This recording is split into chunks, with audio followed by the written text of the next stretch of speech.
you. Thank you. Good morning, everyone. Good morning. Oh, come on, a little bit better than that. Good morning, everyone. Good morning. All right, Saturday morning, and what are we doing? Notary stuff. That's nothing better than doing notary learning and training. Like Marlene said, thank you, Nicole, for having me.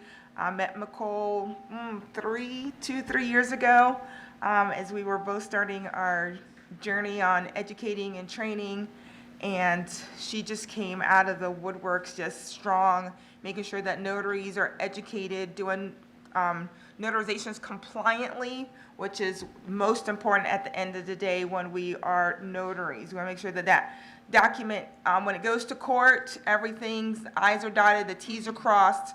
And I was able to join her for one of her education classes last fall, and amazing, just covered everything that a Maryland notary needed to know to make sure that they were doing what they needed to do. So we're going to cover fraud from an online perspective, start into a little bit of agenda. We'll do a little bit of introduction, and I forgot to hit the button.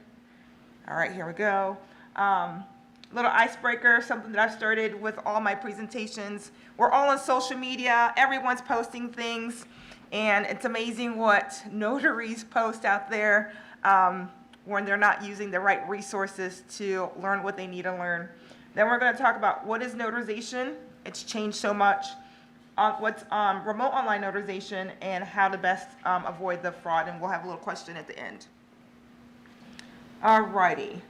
So me, Marlene already kind of gave a little bit about me. I'm a mom of 9, so being a notary is excellent for me, being a mobile notary, being able to get around, take the kids. My last 2 graduated this year from high school, so now I'm starting the me chapter. Yep, definitely.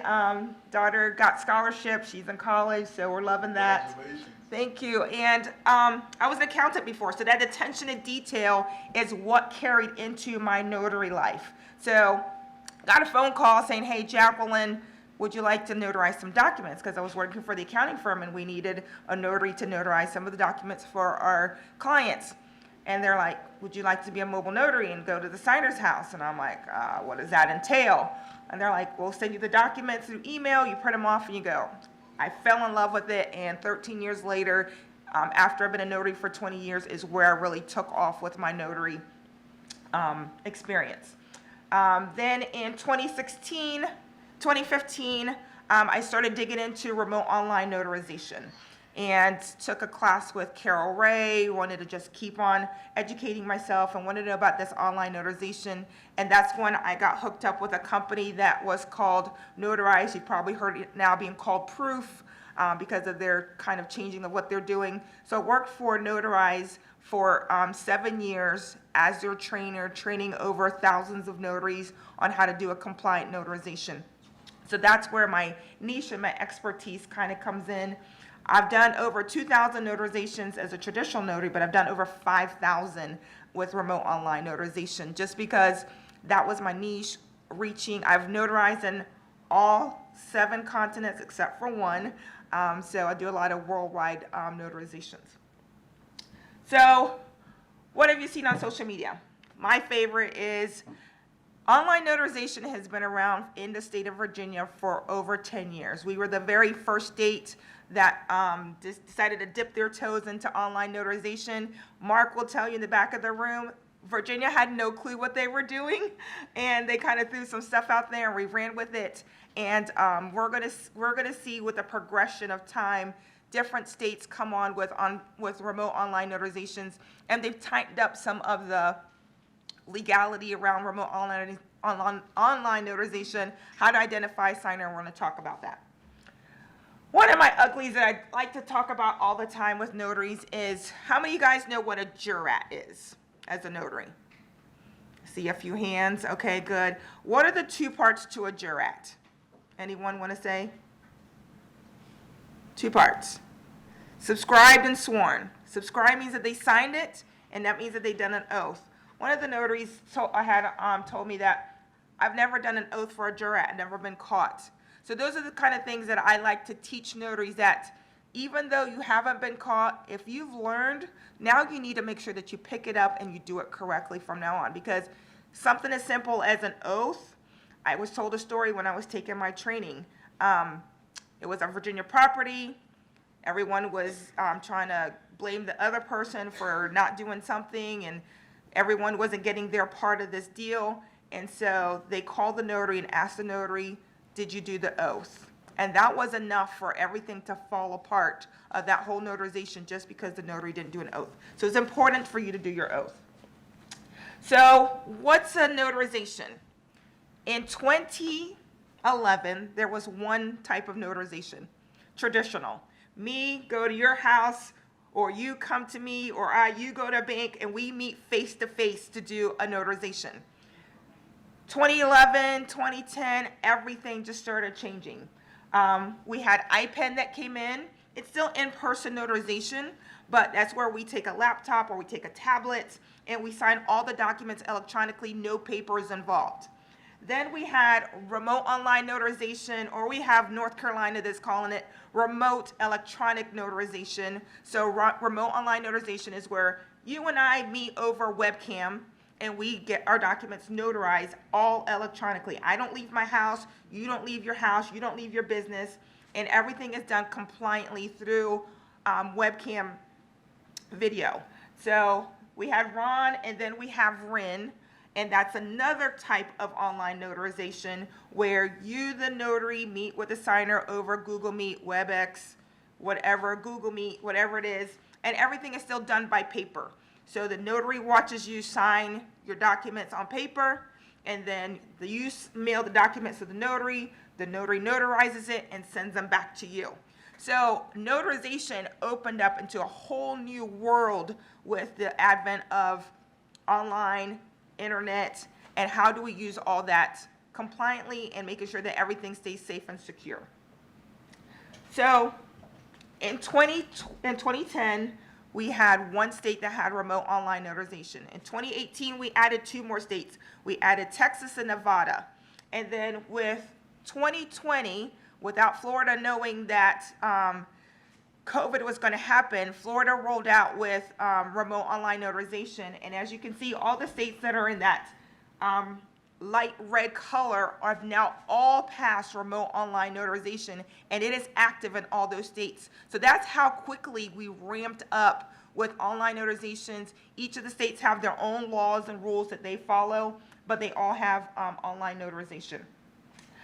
The ones in yellow are the ones that have passed remote online notarization, but they haven't implemented it yet. The latest one to pass was California. That one was a fight. I was in the online on the Zoom sessions. They were worried about John with elder law abuse. That was their biggest thing. AARP was in there wanting to make sure that that elderly were protected with online notarization. Theirs is probably one of the longest implementation. They're actually not going to implement till 2030. So even though they passed now in 2023, it's going to be 7 years for them to implement. So California being the latest. And then we have like the red or the RIN states, and then we have 4 states that have not passed online notarization. And so we're hoping that those 4 states will implement some type of online notarization here in the future. So now I've talked about Ron. So what is it? So remote online notarization is where the signer appears before the notary by phone, tablet, laptop, computer, and we're going to make sure that we use a secure audio-video communication. So it's not something that can be broken into. Once you start the session, everything is secure. It's a two-way conversation between you and the signer for the session. It is valid for all traditional notarizations, just as legally valid as traditional notarizations. But I do like to tell notaries that they do need to have that person that they're using that remote online notarization to check and make sure that it's going to be accepted. So even though the law says it's acceptable, we had to go through some with the DMVs. They weren't accepting it. So Notarize work with a lot of different legislators on making sure that we button that down so that people that are anywhere in the world can get documents notarized. So what are the 5 steps to a document notarization? It's the same like your traditional, except you're doing everything electronically. The signer is going to upload a document into your approved platform. Maryland requires the notaries to have an approved platform that they're working with. So they're going to upload the documents, or they're going to send it to you, and you upload it into the approved platform. The signer is going to go through a verification identity to make sure that they are who they say they are. They're going to upload their ID, and then you, the notary, should be able to see that ID when you and the signer meet in that virtual session. So then you connect over live audio, video. Audio, video, I'm going to say this often. It needs to be live. You need to see them. They need to see you. You need to be able to hear them. They need to see you. That's how we avoid fraud. We want to make sure that we can see and hear each other.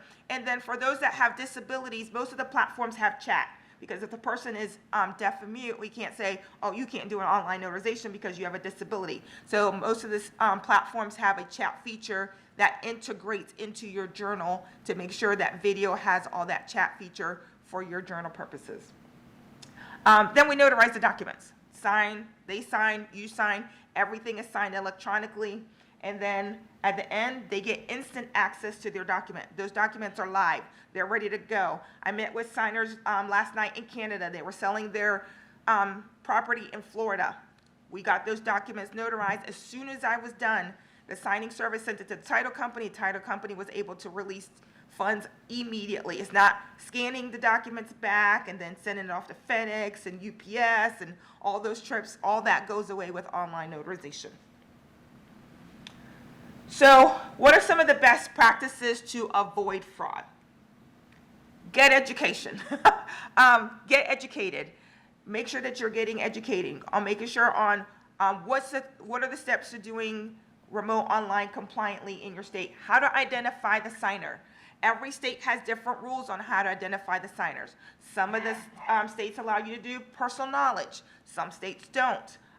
Some states allow you to do knowledge-based authentication. So what is knowledge-based authentication? So I call it a little quiz that the signer goes through, and they answer 5 questions in 2 minutes. So when I'm telling my signers, you're going to have this little quiz, I remind them you have 2 minutes. If they fail it, it's not the end of the world. They get another chance, and they're able to try the test again. And the reason why some people fail it is because, let's say you're 60 years old, your credit history is this long, and it pulls from quite a bit from all your credit history to answer these questions to make sure that you are who you say you are. So those are some of the things. So what are the questions that they ask? You bought a Buick in 2020. Who did you finance that vehicle with? You have a family member that lives in New York. What is their name? So it really pulls from in-depth information that should be only you. Could someone else answer those questions? Yeah, my spouse could probably answer all of my questions. But at the end of the day, the notary is a person at the other end of that camera to make sure that if my spouse answers the questions, he comes in with my document, the notary's gonna be like, why are you here for your wife to notarize the documents? Well, she had to go to work, and we need to get these documents notarized. So the same things that you see happen in traditional, you still see happen in the RON world. And that's where we remind notaries, you're the last line of defense. So if you see that happening, you're like, no, have your wife download the app on their phone or however you're sending the link, and have them do it at their lunch break. I'm flexible enough if you're flexible enough. So we're gonna make sure that we're that last line of defense. Another way that the remote online notarization works is credential analysis. So what is that? So a third-party vendor looks at the front and the back of the ID to make sure that that ID is valid. So we're going to make sure that we're using all the processes in the online notarization to prevent fraud. So let the third-party vendor do the credential analysis. The National Notary Association will tell you that they've given IDs to notaries at the naked eye to see if they could recognize a fraudulent ID from a non-fraudulent ID. It was like, what, 60%? It was a very low percent that notaries could even recognize a fraudulent ID. So we're going to make sure that we're going to use technology in our advantage in remote online notarization. And then some states allow biometrics. Maryland is not a biometric state. Virginia is a biometric state. So as a notary, I'm able to use a third way of fourth way other than personal knowledge to identify the signer. So if my signers can't pass KBA because for whatever reason they have not a lot of credit history, so your 18-year-olds who are that might need a document notarized because they're going to school, they're going to college, they need a living will notarized because that's the biggest trend right now with COVID, making sure that your college student has a living will in place, a POA in place, all those documents. They might be doing it with online notarization and not have enough credit history, so we're going to use biometrics with them. And it's going to do a facial view with their ID to them with a selfie and to make sure that they are who they say they are. And we really have a really good passing rate with the biometrics. So, Maryland, I'm here in Maryland, so I went and pulled the approved vendor list for the state of Maryland. Make sure that you're an authorized platform. Mark said it earlier, there's like 69 platforms. There's probably more than that. There's new ones cropping up every day. So making sure that you're following your state's guidelines on which are the approved platforms. So you're going to search here first, make sure that you're using one of those, and then you're going to do your own due diligence. So this is one of the platforms that I pulled off of the Maryland. I was just kind of clicking through because I recognize a lot of them, but I didn't recognize this one. So I was like, okay, I'm going to take a look at this. So it says best practice, do your own due diligence, skip the line, order birth certificates. I didn't tell you who the company is. You guys can go look for it yourself. I didn't want to just throw them under the bus. And I went in and put in a state that I know that needs notarization for birth certificates. California. That's my go-to for every time. So I put all their information in, and then I got this. The state requires all birth certificate orders to be notarized. Once you complete your order, visit or partner with Notaries on Demand. So if I'm a notary in the state of Maryland and I want to work for this company, guess where I'm going to go? I'm going to go to Notaries on Demand because I want to be able to partner with them to notarize their documents. So join the team, Notaries on Demand. I pulled from that excerpt from the letter K to the letter O. And do you see the company Notaries on Demand as one of your approved platforms? Anyone see it? No. So this is where you, the notary, you need to do your own due diligence. So even though this website sent you somewhere, but that list, that approved platform isn't on the list, you're not going to be able to work for this company because they're not on the approved platform list. So this is where I'll call them up and say, hey, why are you have this part of your company on the approved, but where I'm actually going to be doing the notarization is not on the approved vendor list. So this is where notaries need to be able to start doing your own due diligence because you're going to be the one that's going to be responsible at the end of the day. So how else do we avoid fraud? Know your platforms. 69 different platforms. Every platform is different. Get on there, do some practices. Find a notary buddy. Practice, practice, practice. How does the signer see the document? How do I see the document? How do I add annotations, is what we call it, or add word or text to the document? How would the signer add text to the document? So you need to be able to practice. I brought one up because how to identify the signer is most important, right? So if my state says I need to do 2 out of the 3, I'm going to make sure that I'm doing 2 out of the 3. So this platform here says if I personally know the signer does not have to complete KBA and credential analysis. So this platform is going to make sure that your signer does 2 out of the 3 if you're not going to do personally known. So you're covered on this platform. You don't have a choice. The signer has to do KBA and credential analysis. So this is a platform that I would feel comfortable if I throw my session in there, the signer has to pass both in order for me to be compliant for identifying the signer. Here's another platform that I work with. You're going to see that the e-notary validation requirements, they have some choices that the notaries can make. You can do required, you can do optional, or you can do skip. So this is a platform where the notary needs to know what features to turn on and turn off. Because if you don't turn on the right features, you get to the end of the session and you're done, and it gets asked for your journal later on. Did you properly identify the signer? And you made some things skipped or optional and they don't get done, then guess what? Your notarization is not going to be compliant. So we're going to make sure that if you're on a platform that gives you choices, 2 out of the 3, you're going to make sure that you have the identity verification and biometrics on, so it's going to be required. So me, Virginia, that's the only one I need to be turned on, because I'm going to always do credential analysis and I'm going to do biometrics. But if I'm in the state of Maryland, I'm going to need to do both the tops. I'm going to have to do identity verification and KBA.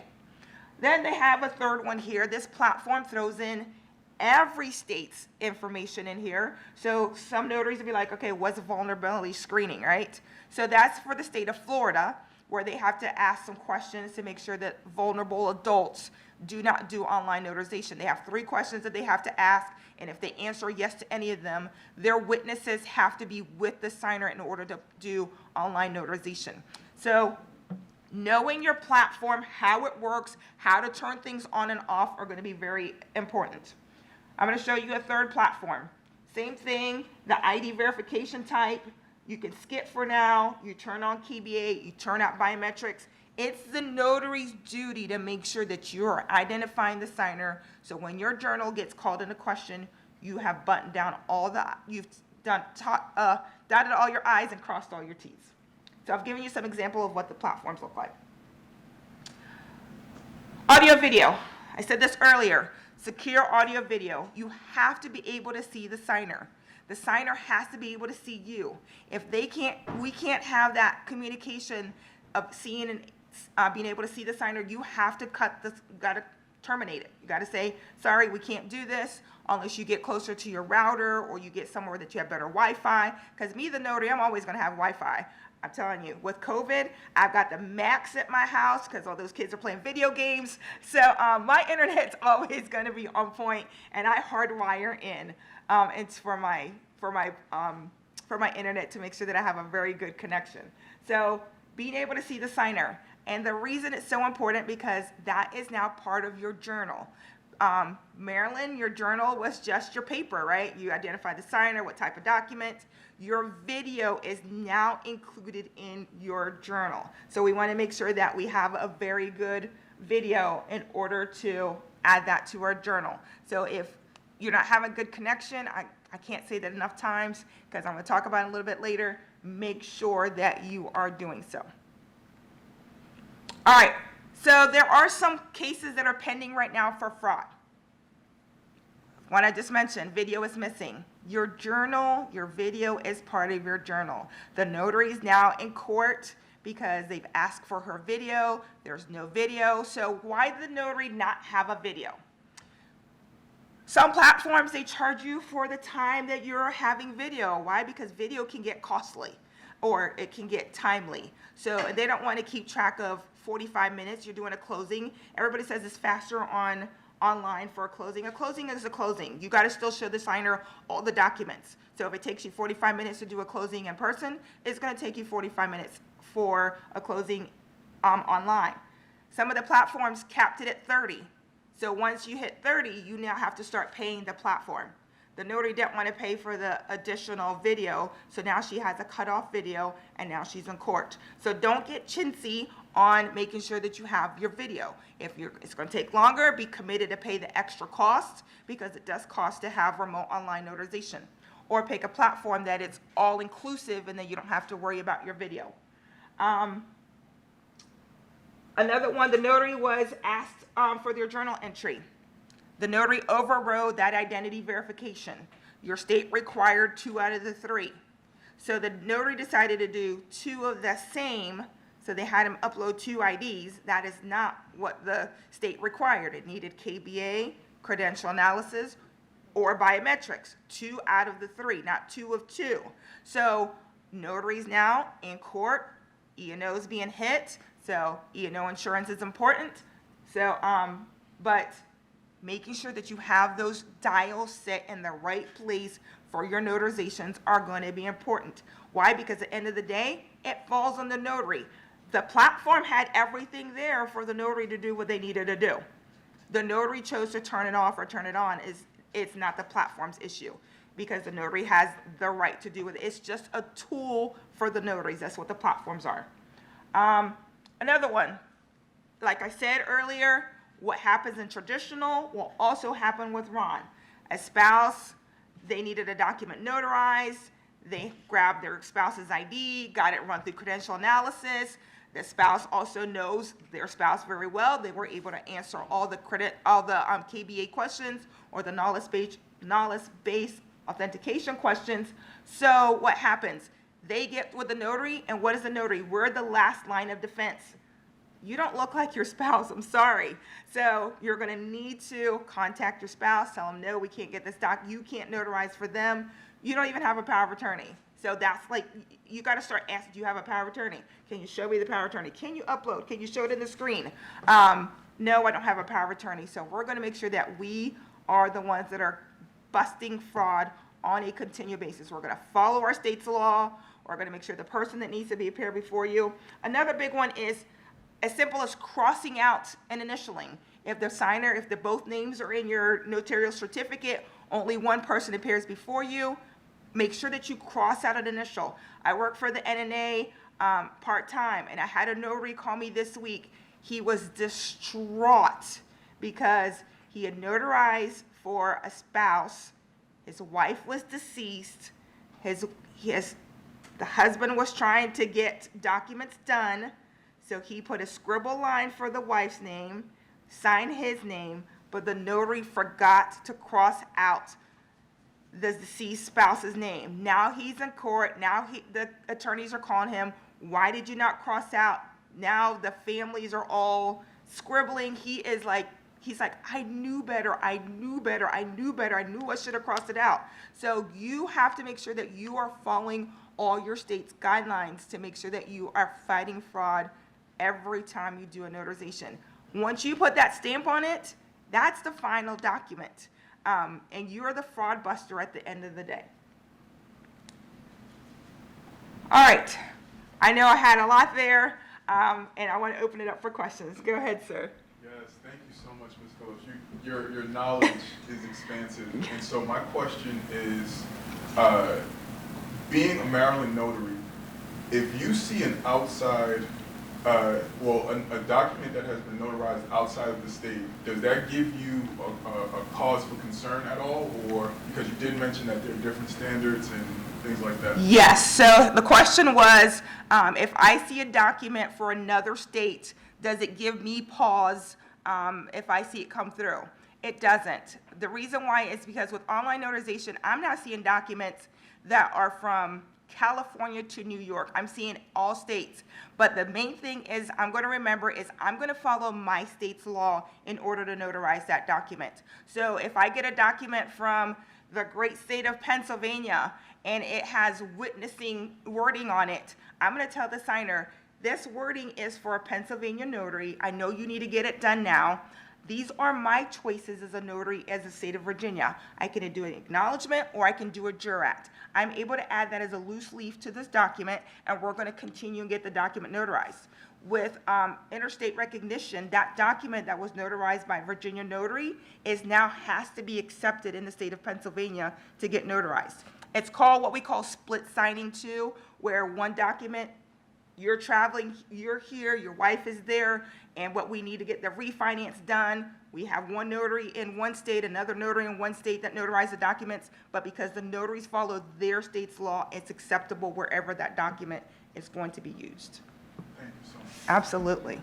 Any other questions? Says I have 18 minutes. Yes. All right, go ahead, the lady back here. Go ahead.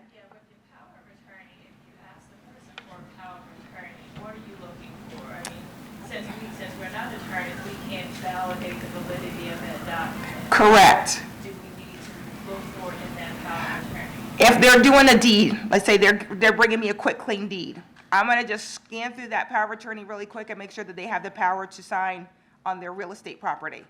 If they have, and that's just simple as that. Does it show that they can do real estate property? Great. I'm going to let you go ahead and do that. And then I'm going to make a note in my journal, right?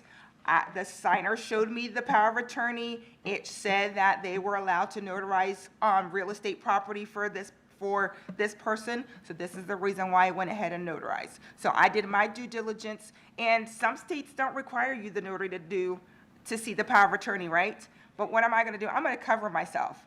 If you're going to sign with a POA, please bring it to me so that I can feel comfortable that you're the person that needs to be signing this document on someone else's behalf. Yes, John. So, Jacqueline, thank you very much. I mean, that was incredible. One thing you said a couple of times is last line of defense. Yes.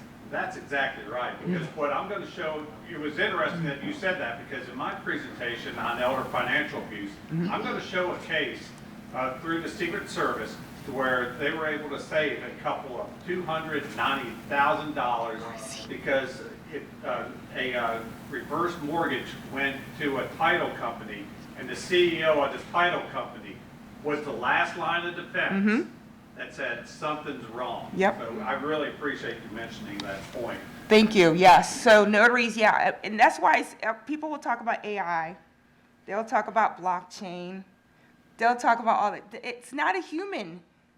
Yes, do we make mistakes? Absolutely. But there's still something about a human that I can read body language. Have I turned down notarizations for body language? I have. I had it was an elderly case. He was, I want to say, in his 70s, and the children were transferring property from dad to themselves. And when the online notarization started, it was a room full of people. And I was like, okay, let's see how we handle this one, Jacqueline. So, hello, Mr. Jones, how are you? Great. And the son's like, I'm here with my dad. I'm going to help him with the technology. I'm like, okay, I don't got a problem with that. But I need to talk to Mr. Jones directly. And so one of the things that I teach with notaries is that you need to have some type of script. So I follow a script. Hello, I'm Jacqueline Phillips. I'm a notary in the state of Virginia. This is going to be an audio-video communication. Can I proceed? So I let them know that they're audio-video recorded. So it reminds people, watch what you say, because people, I'm telling you, people curse. I've seen things, and I'm like, it's audio-video. Can you have a little bit of respect? But anyway, so I was like, okay, son, that's great. Audio-video recorded. Let him also know that it's audio-video, that he popped up. And I have them state their name for the record. So the signer, I'm Sam Jones. Your son's on here. Can you go ahead and state his name for the record? Great, no problem. And then I ask them, are you signing this document of your own free will? Do you understand that by signing these documents, you agree to the terms of these documents? So I'll ask a few questions to the signer to make sure that they understand what they're signing. But with elderly, I take it a little bit step further. I'll get in a little bit of a conversation. How are you doing? How's the weather? And it's all video recorded. So it makes me, the notary, make sure I'm doing my due diligence. And then I even went a little bit further with this one. I was like, Mr. Jones, the property address on this document is 123 Main Street. And he went like this. He's like, I told them children I ain't selling that property to them. Okay, no problem, sir. I will go ahead and, Dad, but you said I'm not doing it. No problem. I terminated the call. I saved that family, whatever, from the notary standpoint of view, yes, they're probably in a big fight right now, but they thought they could do it with online notarization. But me as a notary, I did a little bit of extra due diligence, making sure, is this really the property that you really are, you're going to deed this over to your children? And that was putting my stamp on a document for someone to use to take advantage of this person. I had was training at Notarize, since we have a few minutes. Another one that I had a notary do, and she was phenomenal. We always were taught at Notarize, elder, take extra caution, power of attorneys, take extra caution. So this family had come through with a different notary and came through again. And the notary's like, all right, you already came through once. Why did the notary terminate? Well, she feels like we're going to take advantage of mom. All right, this is what I want you to do. So mom was in a hospital bed in her living room. She goes, I want all of you to go behind mom's bed, turn your face to the wall, and I'm going to talk to mom one-on-one. So yes, we're online notarization, but there's things that you, just a little bit common sense. So she had them all lined up against the wall, and she talked to mom. Mom, do you understand what you're doing? Yes. Why are you giving them power? And she's probably went a little bit above and beyond, but she wanted to make sure that she really understood. I'm getting elderly. I don't want to make sure that my children are able to take care of me. I do need to sign this. Okay, no problem. And then she got conversation with her as she was doing this. I like your fingernails. Yeah, my blue ones, my grandchildren did it. So she felt comfortable, like she had everything up here to understand to move forward with the notarization. And now she has the video. I use that video all the time in my training.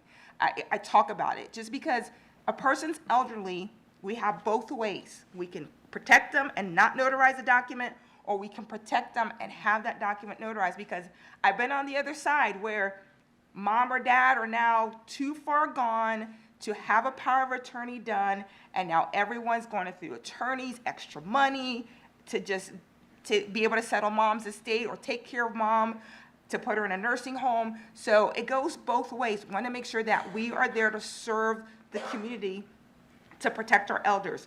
I've done it for done notarizations for military members overseas. They had a child born while they're overseas. Mom needs to get a passport for this child so they can go visit dad and wherever they are. And so online notarization allows him to do that DS-3053, that passport application. He signs. As soon as he's done, he hits a button and it gets to the wife immediately. She goes to the U.S. Postal Service and gets that passport. So there's a lot of good reasons why remote online notarization is good, and then there's other reasons why it doesn't work. I've been in where an attorney has tried to force somebody to sign. It was shocking to me when I went back and watched the video. He's like, you need to sign these documents. And she's like, I don't want to sign it. And the notary's like, did you not hear her? She doesn't want to sign the documents. I'm not gonna have her sign the documents. She doesn't understand the documents. We're going to terminate. One thing about online notarization, if these situations happen, I'm at home. I just hit the button, and I don't have to worry about no chit chat. Now, I've been in traditional notarizations where it's a spouse, and they are mad at each other, and they gotta sign these documents, and I've had to play referee, where I'm like, you go sit in that room, and yes, does my signing take longer? Do I ask for extra? No, but it's for my sanity. You go sit in that room. I will sign with your spouse. When they're done, you go in the corner and I'll have next spouse. And it can get uncomfortable really fast. Where with online notarization, click, I'm done. I don't have to follow through on something that someone doesn't want me to do if my gut feeling, which your gut feeling, I'm telling you, 99% of the time is right. It's going to work for you. So use your gut to fight fraud. Use your law to fight fraud. Have great education to fight fraud. And this is how we keep online notarization. Thank you, everyone.